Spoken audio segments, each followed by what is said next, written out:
Assalamualaikum warahmatullahi wabarakatuh. Salam sehat dari Timur Indonesia. Perkenalkan, saya Enda Purwanti, dosen Poltekkes Kemenkes Jayapura, kampus Merauke, jurusan keperawatan. Saat ini saya mengajar pada Prodi D3 Keperawatan Merauke dengan mengampu beberapa mata kuliah, antara lain psikologi, yang kedua konsep dasar keperawatan, etika keperawatan, komunikasi keperawatan, antropologi kesehatan, ilmu biomedik dasar, dan keperawatan keluarga. Pada kesempatan ini, saya akan memaparkan sedikit tentang salah satu mata kuliah yang saya ampu, yaitu psikologi. Mata kuliah psikologi diberikan pada mahasiswa semester 1 dengan bobot sebanyak 2 SKS dengan alokasi pemberian tatap muka, pemberian materi sebanyak 100 menit. Mata kuliah psikologi yang dibahas ada 14 pokok bahasan.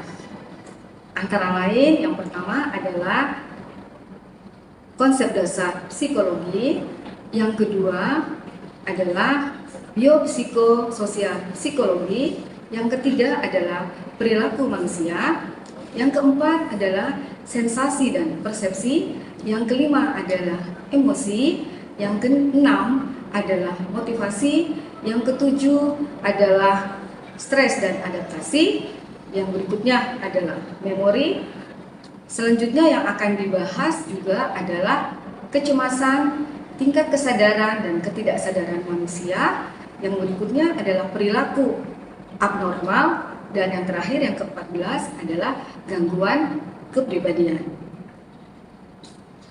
Kemampuan yang diharapkan pada mahasiswa setelah mengikuti pembelajaran pada mata kuliah psikologi adalah mahasiswa mampu menjelaskan tentang konsep dasar psikologi. Kemudian mahasiswa diharapkan mampu untuk menjelaskan tentang biopsikososial psikologi.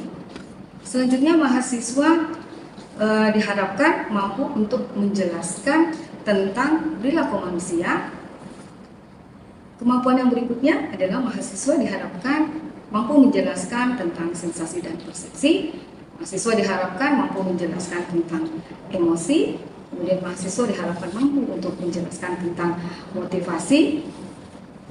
Selanjutnya mahasiswa diharapkan mampu untuk menjelaskan tentang stres dan adaptasi. Kemudian mahasiswa diharapkan untuk mampu menjelaskan tentang tingkat kesadaran dan ketidaksadaran pada manusia.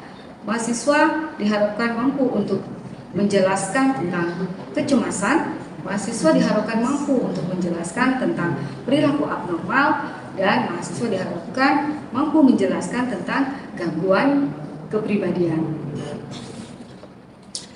Metode pembelajaran yang dilakukan pada mata kuliah psikologi yaitu dengan metode ceramah, tanya jawab, dan diskusi, di mana di diskusi tersebut ada respon umpan balik di dalam kelas. Kemudian interaksi yang dilakukan dalam proses belajar mengajar psikologi, interaksi dilakukan secara langsung di dalam kelas. Kemudian interaksi juga dilakukan menggunakan media online, yaitu menggunakan Zoom meeting, dan juga interaksi dilakukan dengan menggunakan WA group, karena saya membentuk WA group untuk mengatasi apabila terdapat kendala pada saat proses pembelajaran secara interaksi langsung maupun interaksi menggunakan Zoom meeting. Kemudian saya juga menggunakan media WA dan membuka layanan pribadi. Jadi mahasiswa boleh menanyakan secara langsung kepada saya melalui WA secara pribadi untuk menanyakan hal-hal yang tidak dia pahami saat interaksi secara langsung maupun yang dilakukan pada saat Zoom meeting, supaya mahasiswa lebih nyaman untuk bisa berdiskusi dengan pengampu mata kuliah. Kemudian untuk evaluasi hasil belajar, saya menggunakan pendekatan proses dan pendekatan hasil. Kegiatan evaluasi ya, dengan menggunakan tes formatif dan sumatif. Aspek yang dinilai adalah aspek pengetahuan dengan menggunakan tes tertulis dalam bentuk soal, esai maupun pilihan berganda. Dengan bobot penilaian, karena ini adalah teori, jadi bobot penilaiannya adalah 40% untuk UTS dan 40% untuk UAS dan 20% untuk tugas-tugas yang dikerjakan oleh mahasiswa. Saya juga memberikan penilaian dengan menilai keaktifan mahasiswa saat berinteraksi di dalam kelas. Dan saya juga menilai tingkat kehadiran atau presentasi atau absensi mahasiswa saat mengikuti perkuliahan, di mana mahasiswa wajib hadir sebanyak 75% dari jumlah total pertemuan untuk dapat mengikuti UTS dan UAS. Apabila mahasiswa tidak memenuhi 75% kehadiran total pertemuan, maka mahasiswa tersebut tidak diizinkan untuk mengikuti UTS ataupun UAS. Demikianlah sedikit pemaparan tentang mata kuliah psikologi. Selanjutnya, saya mengajak Bapak Ibu untuk menyaksikan cuplikan video pembelajaran mata kuliah psikologi dengan topik perilaku manusia. Selamat menyaksikan. Assalamualaikum warahmatullahi wabarakatuh. Selamat pagi semuanya. Waalaikumsalam warahmatullahi wabarakatuh. Ya, pada hari ini kita akan melanjutkan materi kuliah kita, materi psikologi dengan tema perilaku manusia yang akan kita bahas tentang definisi, kemudian tentang bentuk-bentuk perilaku dan juga bentuk perilaku kesehatan pada manusia. Ya, untuk materi yang lalu sudah dipelajari tentang biopsikososial psikologi perilaku. Ya, karena materi perilaku manusia berkaitan dengan materi yang lalu ya. Oke, mungkin ada yang pernah membaca tentang definisi perilaku? Perilaku manusia itu apa?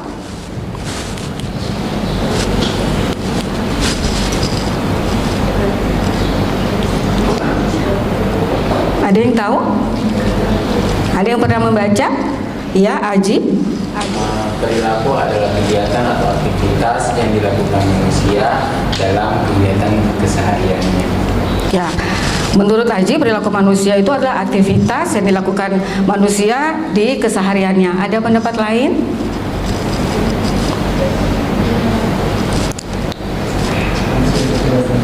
Idem, sama? Oke, kita lanjut ya. Jadi perilaku manusia cukup banyak definisinya ya. Salah satunya mengatakan bahwa perilaku manusia merupakan semua kegiatan atau aktivitas manusia baik yang dapat diamati secara langsung maupun yang tidak dapat diamati oleh orang lain.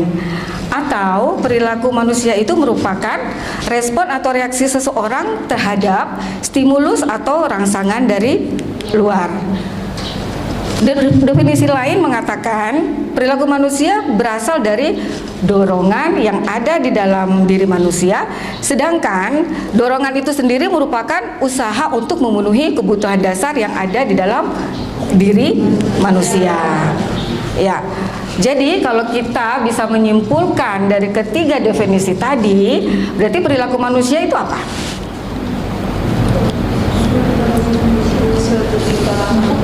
Suatu tingkah laku atau kegiatan yang dilakukan oleh manusia yang memiliki stimulus. Stimulus itu bisa datang dari dalam atau dari luar individu, dan perilaku itu bisa diamati secara langsung maupun tidak langsung. Seperti itu ya? Bisa dipahami? Bisa. Oke. Atau ada yang ingin mengulang?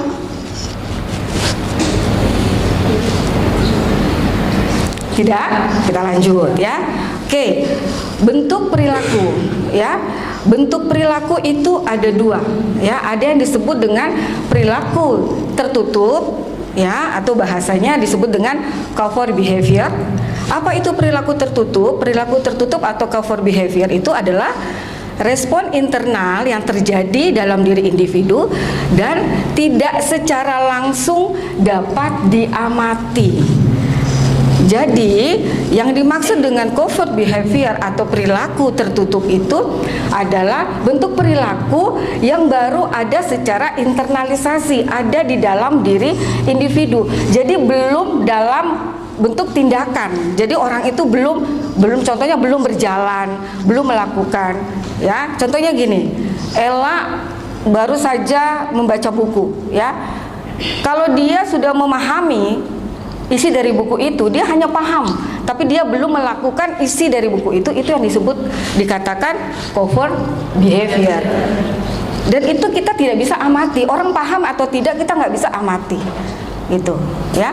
Kita cuma mungkin bisa mengamati tindakannya mengangguk-angguk saja, tapi kan belum tentu dia paham atau tidak, kan gitu. Sampai di sini bisa?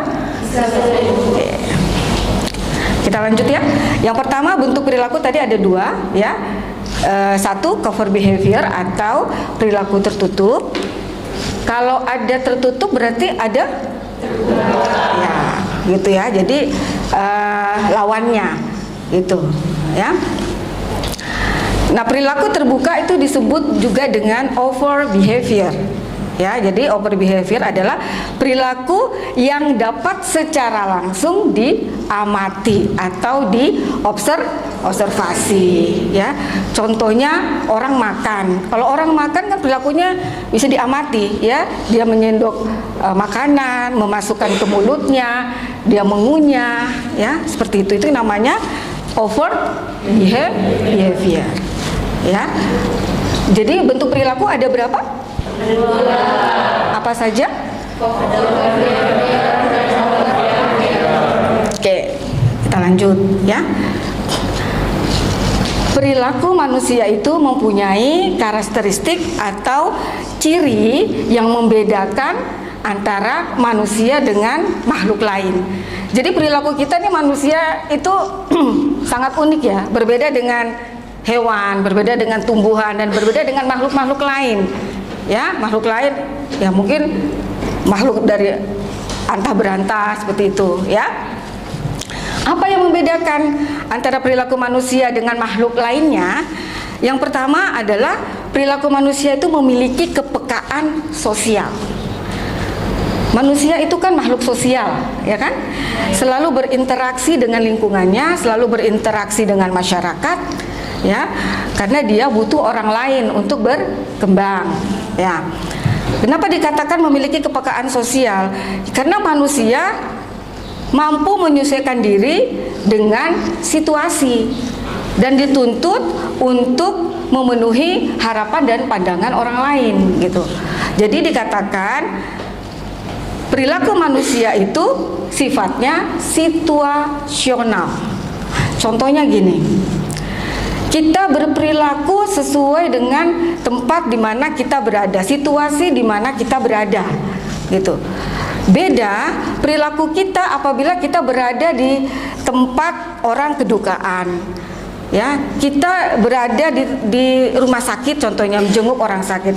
Perilaku kita tuh beda dengan pada saat kita ada di pesta, ada di seminar, itu kan berbeda, ya. Itulah yang dikatakan bahwa perilaku manusia memiliki kepekaan sosial. Sampai sini bisa dipahami? Oke. Yang kedua, cirinya adalah perilaku manusia itu merupakan kelangsungan dari perilaku sebelumnya.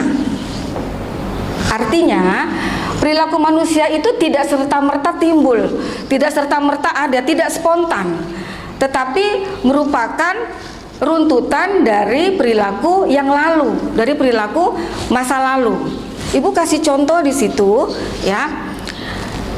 Seorang anak itu berperilaku berjalan, ya, dia tidak tiba-tiba bisa berjalan, tetapi mulai dari dia merangkak, bertatih, ya, kemudian berpegangan, kemudian bisa jalan secara mandiri, gitu, ya.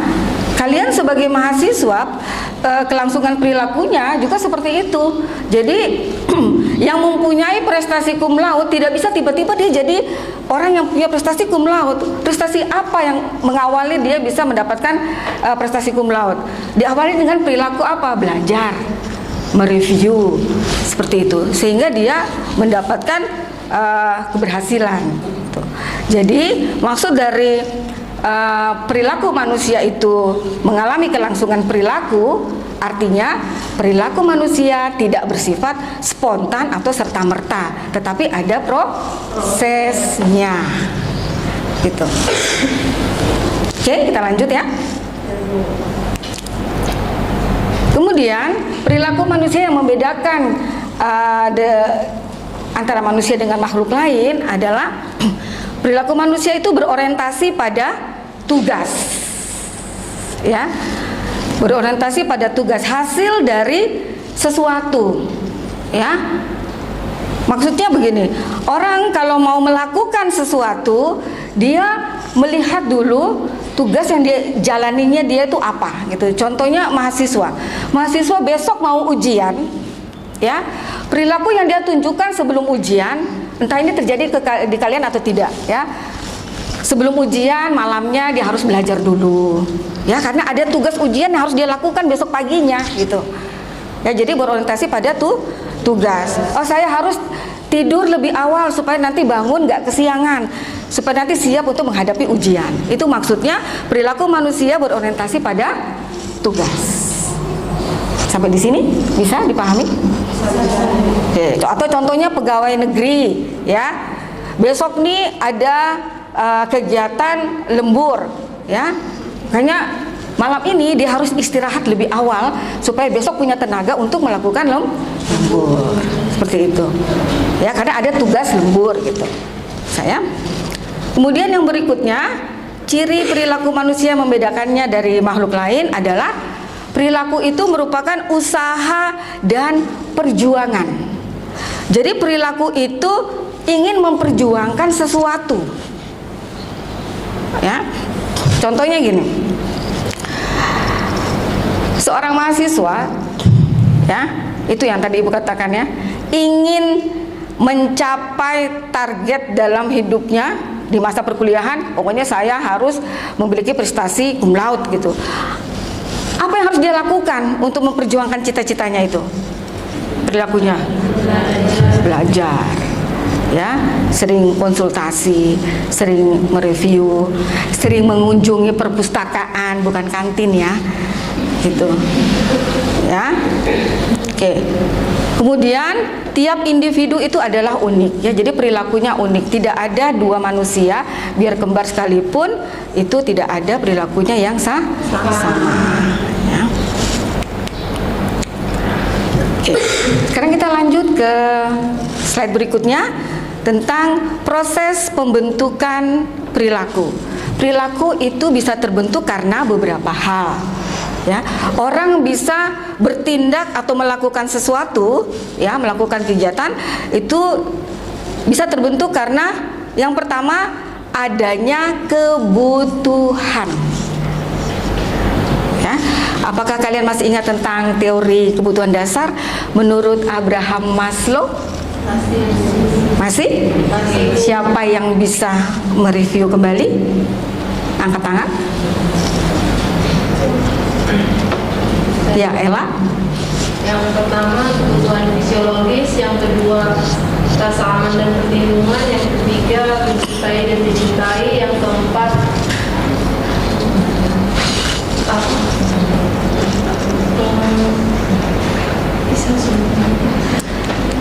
aktualisasi diri, yang kelima harga diri. Oke. Apakah yang disebut Ella tadi sudah secara sistematis atau runtuh? Tadi yang disebutkan Ella benar, ya, poin-poinnya benar, tapi apakah itu sudah secara sistematis menurut kebutuhan dasar piramid Abraham Maslow? Tadi Ella terakhir itu yang paling tinggi katanya harga diri, benar? Benar atau benar? Yang pertama apa, Nak? Kebutuhan dasar menurut Abraham Maslow. Yang pertama apa yang paling mendasar, apa kebutuhan? Fisiologis. Fisiologis itu seperti apa ya? Kebutuhan seperti apa ya? Makan, minum. Kalau mahasiswa yang diingat makan dulu ya. Gitu. Padahal yang paling utama adalah kebutuhan oksigen ya. Kemudian kebutuhan oksigen, kemudian baru nutrisi, cairan, eliminasi, kemudian kebutuhan istirahat dan tidur, dan kebutuhan beraktivitas. Ya kan? Kenapa dia diletakkan kalau di piramida Maslow, kenapa ya kebutuhan fisiologis itu diletakkan paling bawah? Kenapa? Karena dia yang kebutuhan paling dasar gitu ya. Kemudian kebutuhan yang kedua apa? Setelah fisiologi, rasa aman dan nyaman. Kemudian berikutnya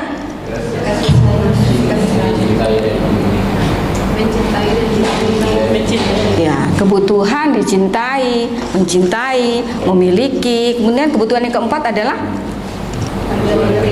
kebutuhan harga diri. Baru terakhir adalah kebutuhan aktualisasi diri ya. Jadi perilaku manusia dapat dibentuk karena adanya kebutuhan ya gitu. Jadi kebutuhan yang mendasar itu yang menurut Abraham Maslow. Jadi Ibu kasih contoh ya, orang akan berperilaku sesuai dengan kebutuhan teori Abraham Maslow itu ya, yang kebutuhan dasar. Orang kalau berperilaku, orang itu kekurangan oksigen, perilakunya apa dia? Apa? Sesak ya. Kalau sesak itu respirasinya cepat atau lambat? Kenapa dia respirasinya cepat? Karena mekanisme coping ingin memasukkan oksigen sebanyak-banyaknya gitu. Jadi perilaku seperti itu ya. Jadi perilaku manusia bisa terbentuk salah satunya adalah karena adanya kebutuhan. Kalau dia butuh dicintai, kita manusia semua butuh untuk dicintai, mencintai, kebutuhan untuk memiliki, dimiliki. Perilaku kita apa yang menunjukkan seperti itu? Kita berusaha baik kepada seseorang, ya, gitu. Kita memberikan rasa nyaman kepada seseorang, seperti itu. Kita berperilaku seperti itu. Kalau yang berikutnya, tadi kan kebutuhan fisiologis, kebutuhan rasa aman nyaman, kemudian rasa memiliki, dicintai, ya. Kemudian kalau harga diri, perilaku apa yang menunjukkan bahwa itu membutuhkan kebutuhan gitu, ingin dihargai oleh orang lain. Bagaimana perilaku kita kalau kita butuh untuk dihargai oleh orang lain? Seperti apa perilaku kita? Gelora? Kita bisa menunjukkan dengan perilaku apa? Sopan kepada orang lain, santun kepada orang lain, ya, begitu. Kalau kita ingin dihargai, berarti kita juga harus menunjukkan respect kita, penghargaan kita juga kepada orang lain, gitu. Kalau aktualisasi diri, kebutuhan akan aktualisasi diri itu yang menjadi salah satu dasar terbentuknya perilaku. Kita berperilaku apa kalau kita ingin menunjukkan aktualisasi diri kita?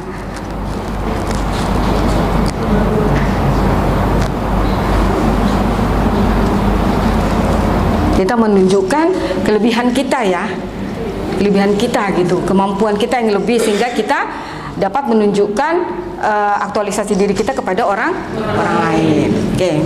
Kemudian yang kedua, ya, perilaku manusia dapat terbentuk karena adanya motivasi, ya. Siapa yang tahu motivasi itu apa? Siapa yang tahu motivasi itu apa, Heski? Dorongan apa? Dorongan dari dalam diri, ya. Jadi motivasi merupakan daya dorong yang dimiliki oleh seseorang, ya. Ya.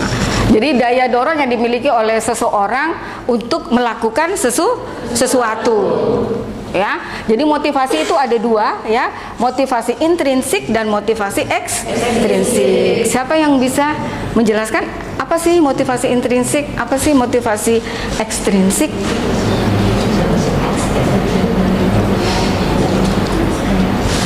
Jadi motivasi ini bisa sebagai dasar pembentukan perilaku.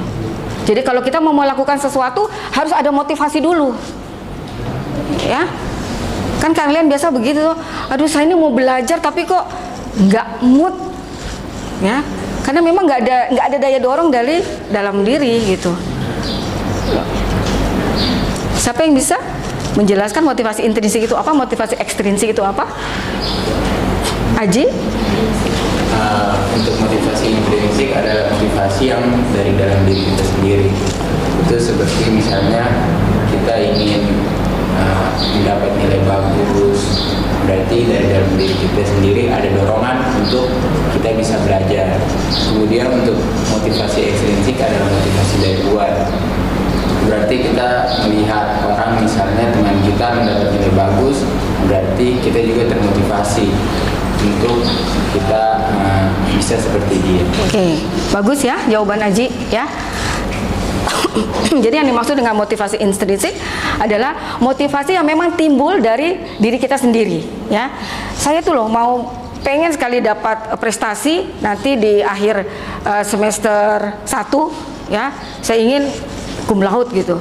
Apa yang harus saya lakukan? Jadi saya harus lebih belajar keras dari sekarang. Nah, itu motivasi yang timbul atau daya dorong yang timbul dari diri sendiri. Nah, motivasi ekstrinsik adalah motivasi yang didapatkan karena melihat, ya, rangsangan dari luar gitu. Contohnya, saya pengen dari semester 1 nanti sampai semester 5 ingin prestasi saya itu seperti kakak kelas saya. Dia semester 1 sampai 5 itu nilainya semua IP-nya semua 4 gitu. Saya ingin seperti dia. Gitu. Jadi rangsangan itu datang dari luar dirinya. Jadi apa yang harus dia lakukan? Ya sama, tetap perilaku yang dilakukan sama, yaitu belajar. Tapi motivasinya itu datang dari sumber yang berbeda. Sampai di sini bisa, nak? Oke. Perilaku juga bisa dibentuk karena adanya faktor perangsang dan penguat.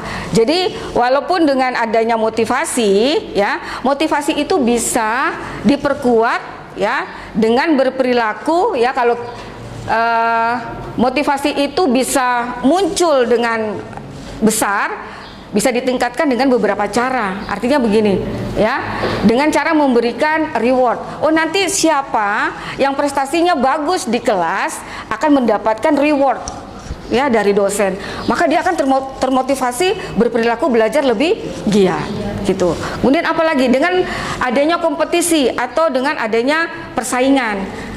Jadi kalau dengan adanya lomba-lomba itu berarti merangsang motivasi untuk orang melakukan sesuatu. Orang kalau berlomba kan apa perilakunya? Ingin menang kan? Gitu. Kalau dia ingin menang, apa yang dilakukan? Jadi berusaha dengan keras, melakukan kegiatan dengan usaha sekuat tenaga, ya. Kalau itu kompetisi olahraga berarti dia lebih berperilaku berlatih olahraga lebih giat, gitu. Kemudian bisa juga dilakukan dengan memperluas atau menciptakan tujuan-tujuan lain, gitu, ya.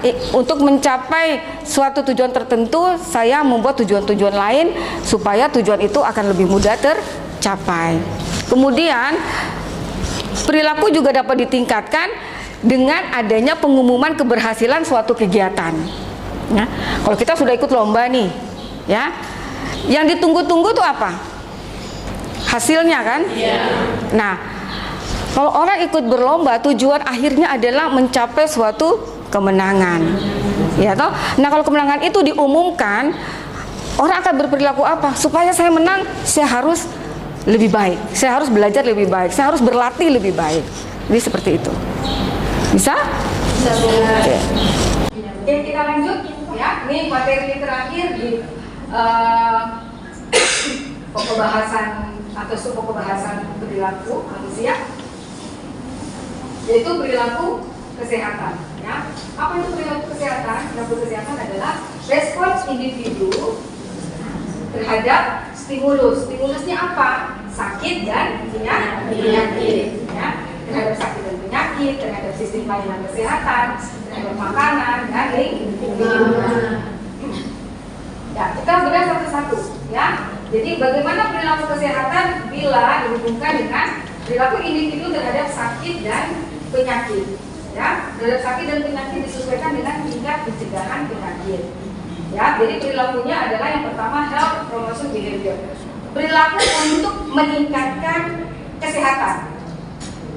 Perilaku seperti apa untuk meningkatkan kesehatan? Contohnya, menjaga pola makan, menjaga pola makan, menjaga lingkungan, ya.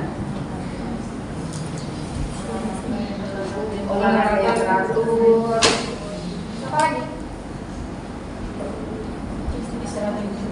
Istirahat yang cukup, tapi tidak kebanyakan istirahat. Ya. Itu saja. Ya, betul ya. Jadi perilaku untuk meningkat. Sudah sehat nih, tapi perilaku apa yang lebih meningkatkan kesehatan? Yang tadi, ya. Jaga pola makan yang baik, gaya hidup yang baik, gitu ya. Kemudian meningkatkan aktivitas gerak tubuh, ya. Kemudian yang berikutnya adalah health prevention behavior. Jadi perilaku kesehatan untuk mencegah terjadinya penyakit. Itu perilaku yang seperti apa? Mencegah nih. Kita ini udah sehat dan kita berperilaku untuk mencegah supaya kita ini jangan sakit, gitu. Perilakunya seperti apa? Contohnya? Menjaga kebersihan. Siapa bisa?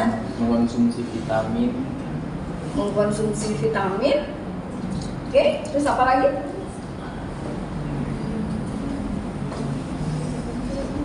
Menggunakan masker. Menggunakan masker. Terus apa lagi? Mencuci tangan. Jadi menjaga personal hygiene ya. Ingat nggak pada masa COVID kemarin? Pemberian apa? Untuk mencegah kita vaksin, gitu ya. Kemudian yang berhubungan dengan sakit penyakit, perilakunya adalah health seeking behavior. Perilaku untuk mencari, ya, mencari pelayanan kesehatan. Kita ini udah sakit, jadi perilaku untuk mencari pelayanan kesehatan. Jadi kalau kita sudah sakit, kita sadar, kita pergi ke tempat pelayanan kesehatan. Jangan kalau sudah sakit dilakukan pembiaran, kan biasa begitu. Ini cuma batuk pilek, nanti besok-besok, ya. Yang berikutnya adalah rehabilitation behavior. Perilaku untuk merehab, memperbaiki kesehatan. Contohnya seperti apa?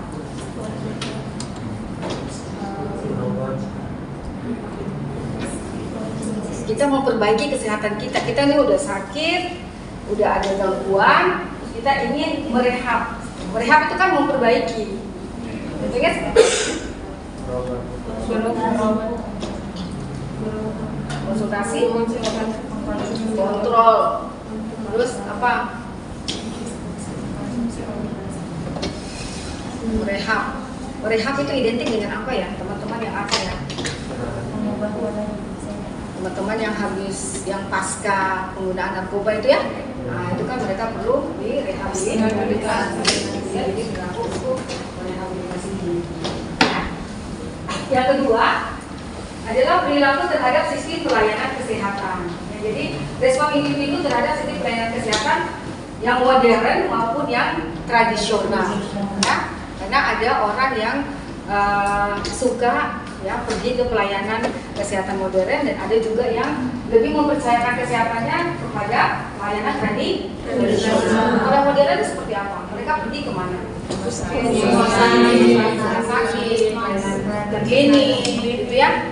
Terus kalau yang tradisional Dia berperilaku apa di keluarga tradisional? Dia mencari pelayanan kesehatan dalam bentuk apa? Herbal, kemudian apa? Akupuntur, ya. Siapa lagi?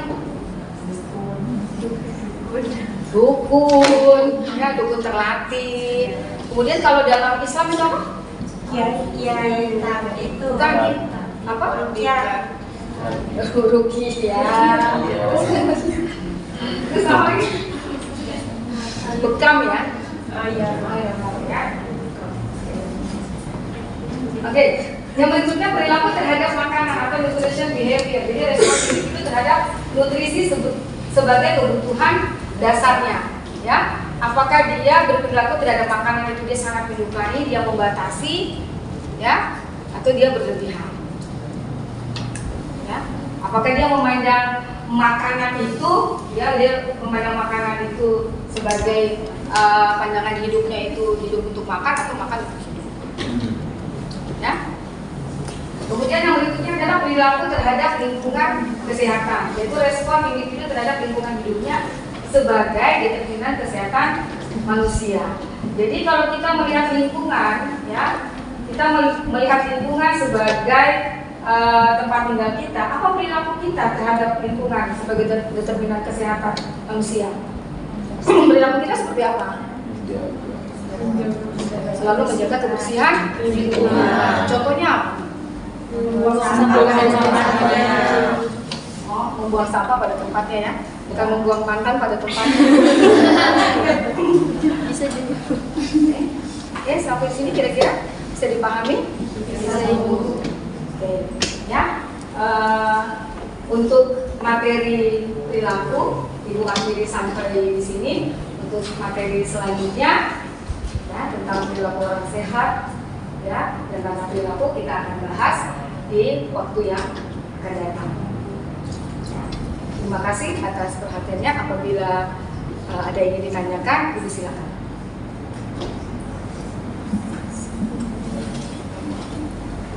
Pas. Terima kasih atas perhatiannya. Kita jumpa lagi minggu depan. Assalamualaikum warahmatullahi wabarakatuh.